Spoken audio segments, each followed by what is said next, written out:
Video coverage of IT Expo is brought to you by Content Boost, the content marketing specialists. Amplify your sales today.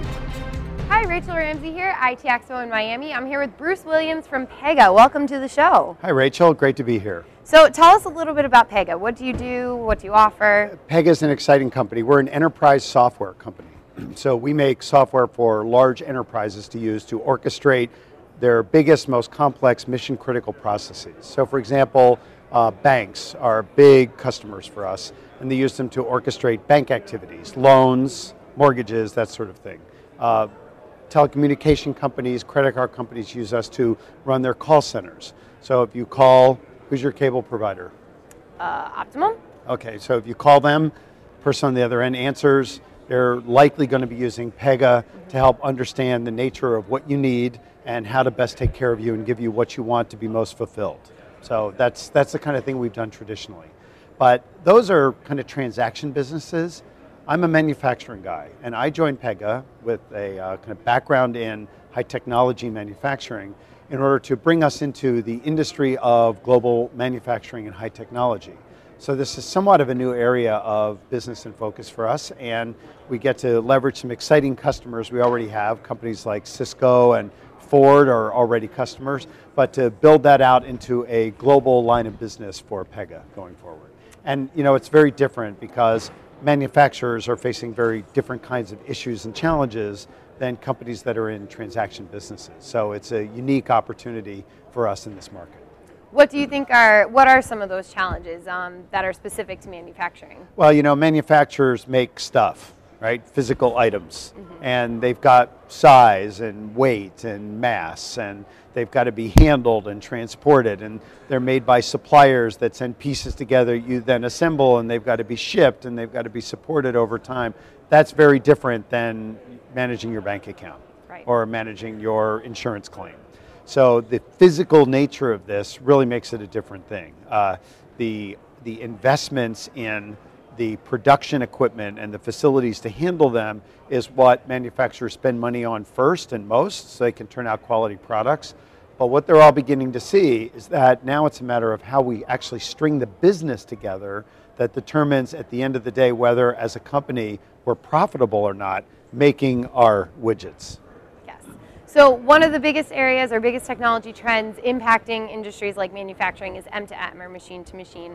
Sure is. And you were just participating in the Battle of the Platforms yesterday. Yes, so can you tell us a little bit about your role in this space? Yeah, you know, the machine to machine, or sort of the foundation of what everyone's referring to as the Internet of Things, right, has been an industry that's been around for a long time. People have had measurement devices, controlling devices, in everything from satellites to physical plant, you know, for 30 years. But over recent years, it's really been kind of Moore's Law that's driven the size, the price, the availability of these down to the point now where you can almost stick a measurement device in just about anything and a controlling circuit in just about anything, anywhere in the world, have it available through the internet to be seen, to be managed, etc. We're in the business of orchestrating process. So if I'm a company and I'm trying to execute on something, I'm making and supporting a piece of equipment for my customer, then now it used to be people, if that piece of equipment needed to be managed, they'd need to go see it, touch it, report on it. Now that piece of equipment can announce itself. It can say every day, all the time, what's my condition? Where do I stand? What am I made of? What do I need to do? And if it has a problem, we can also talk to it. We can command it directly because they've got large amounts of software in them. So now what we're seeing is devices themselves are becoming actors in business processes. So people combined with systems and now things are in this universe of actors that are part of business processes that help make manufacturers support the devices, the systems, the business relationships we have. And for companies to really deliver the best in a customer experience, they've got to be able to talk directly to the thing that you bought from them in order to fulfill that demand. Yeah. So the M2M world started at the device level. Talk to a device, get a protocol, you know, be able to communicate that information. Now it's very quickly welling up into how does this fit in the whole connection of a business and a customer relationship. Yeah. And that's why we're so excited to be part of this movement as it develops. Yeah, absolutely. What do you think the future of, I mean, the impacts and the benefits that it offers for manufacturing, how do you think that's going to impact whether this year or the next few years, specifically to manufacturing? Well, all manufacturers are going to begin to embed more and more of these telemetry systems and controllers in what they make. Whether it's something like a desk, or we talk about refrigerators and cars, buildings, medical devices, environmental controls, industrial controls, right? The category list is pretty broad. And more as manufacturers make those, they've got to now build those into the products. What they're seeing is these very directly involve not just the design and engineering, but the actual quality and value of the product themselves. A product is more valuable if it can announce who it is, where it is, and can take commands to change and modify its behavior from the home shop, from the customer, from a dealer, whoever it might be.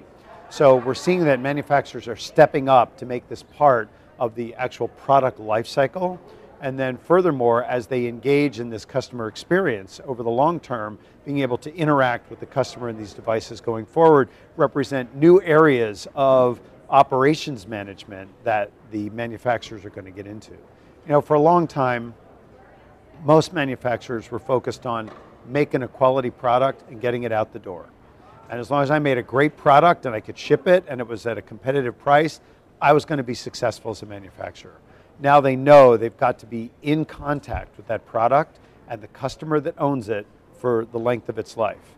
And being able to be part of that is a big expansive area that companies have to get into. So we're excited to be able to help facilitate their success in the engagement of that customer experience. Excellent. Well, thank you so much, Bruce, for your time and telling us all about your involvement in this industry, and we look forward to seeing more from you. Well, thanks, Rachel. You know, this is a tremendous event. We're excited to be part of this movement going forward, and you guys have done a great job hosting M2M Evolution as part of IT Expo, so we're looking forward to being here every year. Thank you. Great. You bet. Video coverage of IT Expo is brought to you by Content Boost, the content marketing specialists. Amplify your sales today.